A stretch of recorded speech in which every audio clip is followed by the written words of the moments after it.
if you just go into the grocery store mindlessly, man, your grocery prices could have doubled with what's going on right now. It's issue number one, the economy. Inflation has soared. Unemployment has plummeted. The stock market at record highs. Now, what is the reality for the average American? I've had to increase my prices. They always question, well, why are the prices this much? Well, it's because I have to match up with the food prices. What would another 4 years of President Biden mean? What about a return of former President Trump? Today, home ownership is an unattainable dream for many of people my age. The economy in focus. This is a special edition of Scripps News Reports, Path to the White House.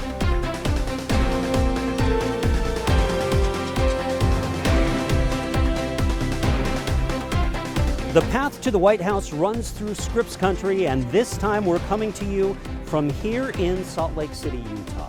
Thanks for joining us. I'm Max Robb. I was born and raised in Utah, and I've worked in Salt Lake City for more than 22 years now. In a way, this is the perfect American city to host a discussion about the economy. The state is booming. Job growth is outpacing the national average. The unemployment rate is lower than the national average, and wages are up too. But ask the average Utahn how the economy is here, and you'll get mixed answers, just like in the rest of the country. Economist Natalie Gochner says Utah's success created challenges accelerated by the pandemic. When you turn your economy off and have to turn it back on, it really changes confidence. That's despite the overall numbers on the American economy. Unemployment down, wages up, the stock market soaring. We're doing better than Europe. We're doing better than China. We're doing better than Mexico. We're doing better than Canada. And Utah on top of all the indicators, and then some. We've been an elite economy, outperforming every state by a variety of measures. I see a different part of the economy. As CEO of the Utah Food Bank, Jeanette Bott saw the struggles increase through the pandemic. I'm so grateful we were there to help these folks, but unfortunately the numbers have never come down. It hasn't changed back to anything that we thought was normal before COVID. In April of 2019, a family earning $100,000 a year could afford 45% of homes on the market in Salt Lake City. This past April, that same income could buy 9% of homes for sale. So house payments crowd out the grocery budget, and childcare gets bumped down the list as well. The two problems converge at the local library. So there are 11 libraries right here in the valley that Utah Food Bank takes dinner to and serves children every evening because those kids are going to the library because parents can't afford daycare. So that's the picture here. Big, broad economic indicators showing progress, but individual case-by-case stories are mixed. I sat down with a group of people at Thanksgiving Point, located on Utah's Silicon Slopes, the center of our strong tech sector. The discussion here likely mirrors your own community. So glad to have you all here. Derek, you have this large business perspective on how business is doing and some of these challenges we're talking about. 2.8% unemployment. It's hard to find people. It's the first time that I've known in my 18 years in working in economic development in the state of Utah that the things that people are talking about at work are also the same things that people are talking about home. Can I afford to pay my rent? Can I afford to go to the grocery store because the food prices are so high? And especially if I'm a dual income family, what am I going to do about childcare? Okay, those are really interesting things. Inflation, housing. What do you hear, Marilee, when you hear that? What's going on with housing? Housing is a hot topic right now, mainly because of the interest rates and the fact that the interest rates have been so high, but the prices aren't coming down. We still see prices keep rising. I just talked to someone today that has a mortgage rate of 1.75%. So going from around 2 or 3% to 7% is a big change in a quick period. Now, if you look long-term historically, going back to the 1960s, we're getting close to the long-term median. So we've been at these levels before, but not for a long time. But part of the problem, though, is that when rates are at that level, then you can maybe get into a bidding war on a house because, my house payment's not going to be that high. It's not that big of a deal. but then suddenly the rates come back up, and if you don't have a house, if you don't have some equity already, it's really hard to break into home ownership. Yeah, today home ownership is an unattainable dream for many of people my age. I represent Gen Z, the youngest ever elected city council member, and I think it's something that we have to consider. I think we see a demand for housing. District 4 is made up of 84% renters. We see less and less housing opportunities. Like if you look back over the last 30 or so years, Utah has seen some of the highest appreciation in the country, only rivaled close by Colorado and Montana. And Salt Lake City is Denver and Austin, but really we're at the top of this home price appreciation. And it's hard for people to afford both the house and the child care. Sometimes parents are debating the fact that they have to pay either rent, car payment, or childcare, right? And well, I feel that if we focus on providing a good quality childcare to parents, we're gonna find innovative ways to make childcare affordable. Right. Do you have a waiting list? Are there people who want to get in? Yes, yes. A lot of people sign in, but sometimes we don't have the staff, and people, rotation is super slow sometimes because wages are too low sometimes, so they just might work somewhere else. We need our families to succeed, to see our cities, to see Utah succeed. We saw more and more in the last 4 years, families moving out of our downtown and moving out of our city. Because they felt unsafe, they felt it was unaffordable, and because they felt that the public school system was not supportive of that. And we just saw 4 schools close in Salt Lake City in the last year. As a response to that, I'm proud to say we're building back.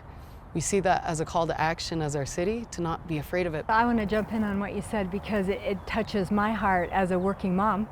My husband and I worked raising our children, and so childcare was a big deal at our house. I remember going through those trials and those hard days when the kids weren't happy and you're trying to struggle with daycare and so forth. I love that you would be thoughtful and pressing forward enough to come into the home and try and you just be sympathetic or empathetic enough to understand the measure and the compound that this will create in the economy and in the workforce. When we talk about daycares, we're talking about families and to produce elements that help build better families, give them the economic opportunities to thrive, whether it's a city, a suburban area, or rural, wherever they choose, it's to give them that opportunity. But what we're really talking about is human capital, right? Utah's economy is built off of a beautiful community and the ability to create human capital that builds us philanthropies, builds us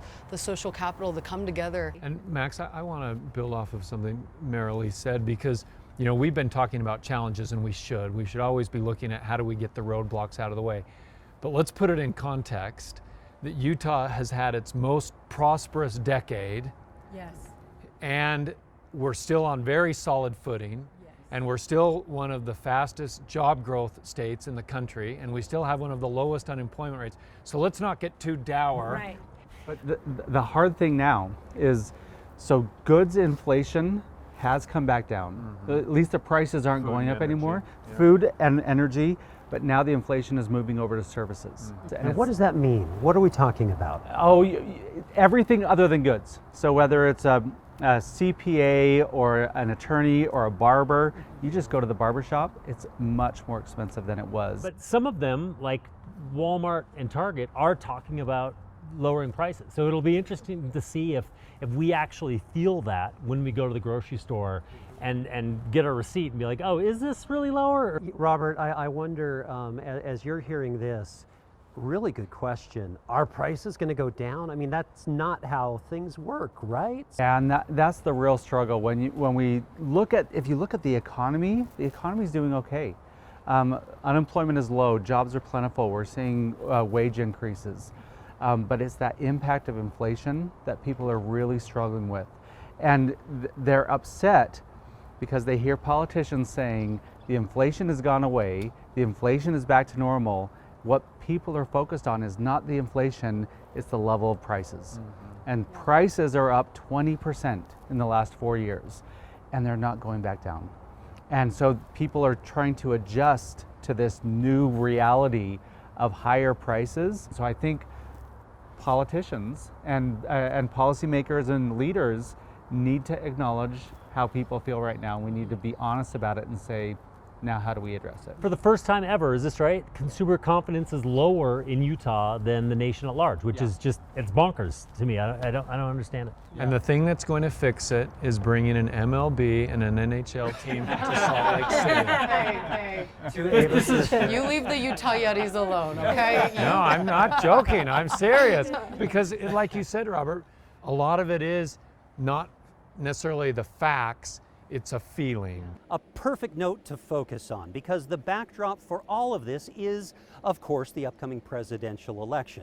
Up next, what is driving inflation? We'll break it down.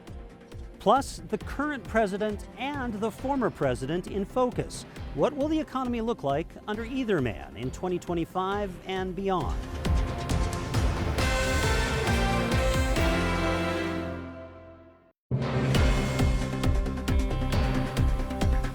Back here in Salt Lake City with a question for you.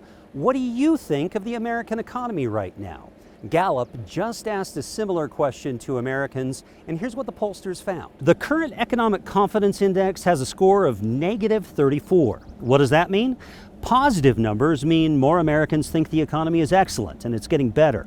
Negative numbers mean the opposite. The economy is bad and getting worse. A persistent negative view, even as the economic news actually grows more positive. The biggest reason for that is, of course, inflation. So what is actually driving it? And is it getting better? We asked Jennifer Glenfield to tell us. It's no secret our paychecks are buying less. And coming into an election year, the economy is proving to be a deciding issue for many voters. So what is driving inflation in the United States? The short answer, a lot. From a tight labor market at home to conflict overseas. And like new variants of COVID, economic ripple effects from the pandemic are still, well, rippling. The inflation rate so far this year is hovering around 3%, below what many economists consider a high rate, but above the Federal Reserve's target of 2%. We're paying a cumulative average of about 20% more for all goods and services compared to 4 years ago. That is huge. It's what most of us are feeling when we go to the grocery store, pay our electricity bill, or replace an appliance. It's also why when we hear that inflation is slowed, it doesn't feel like it. One major influence on inflation is a tight labor market. The unemployment level is low, and there are a lot of open jobs. This, combined with the Great Resignation, workers leaving for better jobs, meant companies offered higher wages to compete for talent. According to an analysis by the Center for American Progress, 6 in 10 workers have seen pay increases. Employers are pushing those costs onto consumers. Another factor, strong demand for durable goods like appliances and cars, meeting with supply chain issues. During the pandemic, consumer demand shifted nearly overnight from services to goods. We were buying more stuff and going out less. After lockdowns were lifted, this dynamic abruptly shifted again. Some supply chain issues were resolved, and now we're seeing prices of durable goods going down and services going up. Today, new supply chain issues have been mounting amid a drought in the Panama Canal, the collapse of the Key Bridge in Baltimore, and even attacks on commercial vessels in the Red Sea. Another conflict impacting inflation, Russia's attack on Ukraine. The price of food and energy went up in the US and abroad. Now, if you're still with me, there is some good news. Consumer inflation is trending downward. While we aren't likely to see prices drop to pre-pandemic levels, at least they're not going to keep spiking at the same rate. Jennifer Glenfield, Scripps News, Tampa. Those are the facts. The focus this half hour is on the translation to our everyday lives. What people are feeling, how they're spending their money, the fears, the struggles. Thomas Hoppa digs deeper. How things are going for me with inflation and everything else, it's a little difficult. This is DeAndre Smith, a private chef. And with us, it would be 2 incomes plus a business. And then on top of that, trying to have groceries and pay for gas, it's a lot. So things have definitely changed from 10 years ago to now. There you go, champion. Very good. And this is Jason Robinson, a personal trainer and owner of JarFit. For me personally, it's been a great economy, but what's going on with everyone else? Because I'm a person that cares about my fellow American. I care about the people around me. And then I see some of our clients that aren't in that category, that do have to really strictly budget for their training, are falling off because they just can't afford it. They have a lot in common, and they each have their own business and work directly with many clients. Another thing in common, they'll vote in November. They just don't know for whom. A big reason, the economy. The way the economy is, I've had to increase my prices. They always question, well, why are the prices this much? Well, it's because I have to match up with the food prices. According to a recent poll by the University of North Florida, 27% of voters said their top issue is the economy when making their 2024 presidential vote.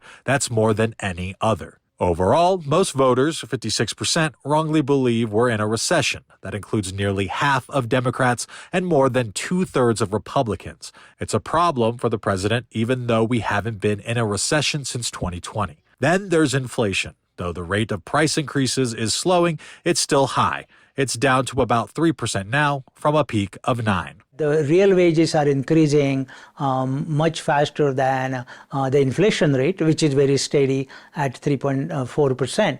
And therefore, the real wages are in fact increasing, but people are not feeling it because there is so much negativism outside. Dr. Kishore Kulkarni is an economist at Metro State University in Denver and says despite the low unemployment rate and slowing inflation, many people believe the economy isn't doing well because food and gas prices are still high. I think that's where the main pinch is as far as the general public is concerned, that grocery prices are going up and everything related to grocery, let's say restaurant industry. So that's why we feel that we are not doing very well. For Jason and DeAndre, there is no simple solution, even as the reality slowly improves. Helping minimum wage not only with and matching it with inflation, because you have a lot of people who are overworking themselves just to be able to meet the minimum requirements. I can't help but to think about people that were in my shoes a few years ago, where I was trying to build a business and living paycheck to paycheck, how it would have affected me. Thomas Hoppo, Scripps News, Denver. Next, it's the rematch, Biden versus Trump. What will it mean for our economy next year?